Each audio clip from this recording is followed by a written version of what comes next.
এই যে নুসরাত, তোমার বাবা কি আবার বিয়ে করেছে? তোমার আম্মু কি তোমাকে মারে?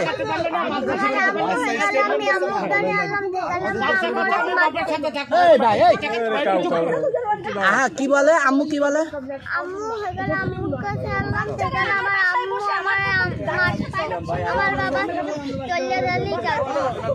চলে গেলেই মারে। তোমার আম্মু কি অন্য কারোর সঙ্গে বিয়ে হয়েছে? জানি না, শুধু বেটার সাথে ঘুরে। বেটার সাথে ঘুরে? কতদিন? অনেকদিন হয়েছে। দেখি বাবা, তোমার আম্মু কার সঙ্গে ঘুরে? একটা ছেলের সাথে ঘুরে। কতদিন? আমি ঠিক মতো বলতে পারি না। বলতে পারো না? তোমার বাবা কি মারে তোমাকে? না। আম্মু কি মারছে আগে? আম্মু মারামারি করছে? তোমাকে মারছে? বেটা করে লাগে ঘুরে, তুমি কি দেখছো? কোথায় কোথায় কোন বেটার সঙ্গে ঘুরে? ছবি আছে তোমার কাছে? আমাদের ছবি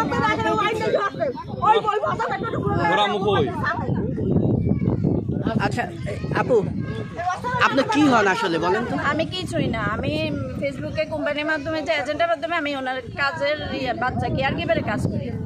উনি আমার কিচ্ছু হয় না, ওরা আমার ফুপি বলে। আচ্ছা, এমনি একটু আপনি পুরো যতটুকু জানেন একটু বলেন তো। আমি ততটুকু জানি না, তবে শুধু আমি আসার পর দেখতেছি ওরা আলাদাই, মানে ওদের আমার সাথে ওদের সম্পর্কে ভালো নাই। ওনার বউ কি হয়েছে? হ্যাঁ, ওনার বউ কি হয়েছে?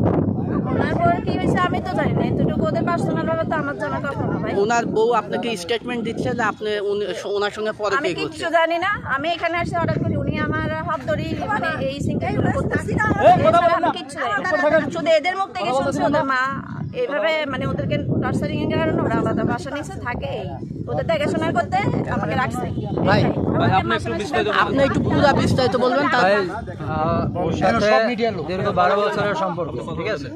12 বছরের সংসার, শুরু থেকেই প্রায় এই মহিলার কারণে ওর মা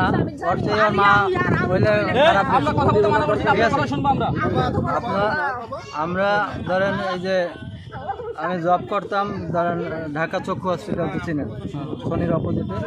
এই খানকির কারণে ওই চাকরিটা আমার 2018 সালে ছাড়াই।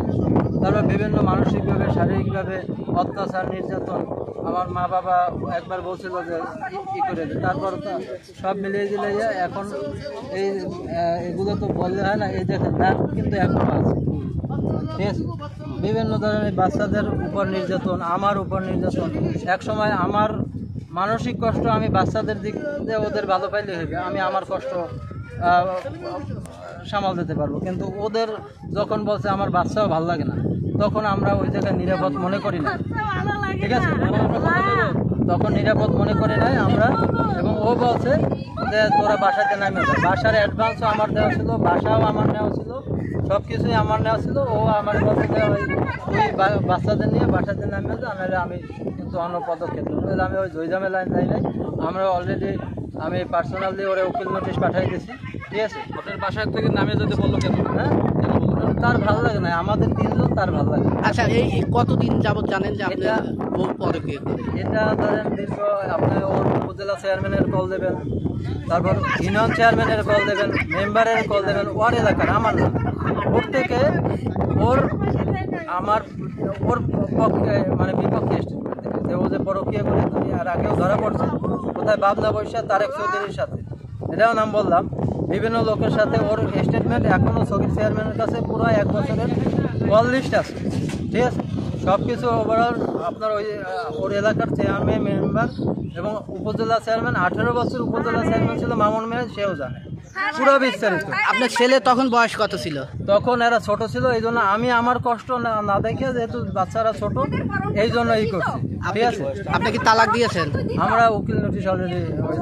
আপনার ছেলের এখন বয়স কত? ছেলের এখন বয়স 9। আর যখন পরকীয়া করতো তখন বয়স কত? তখন ছিল কত আপনার আপনার কোনো প্রুফ আছে? এই আপনার কথা আরে ভাই, আপনার কথা নিব, আপনার কাছে কোনো প্রুফ আছে? প্রুফ আপনার একাধিক আছে, আমার কাছে কোনো ছবি আছে? ওই যে ছবি দিয়ে আদান প্রদান করছে, এগুলো আছে। ঠিক আছে, দেখি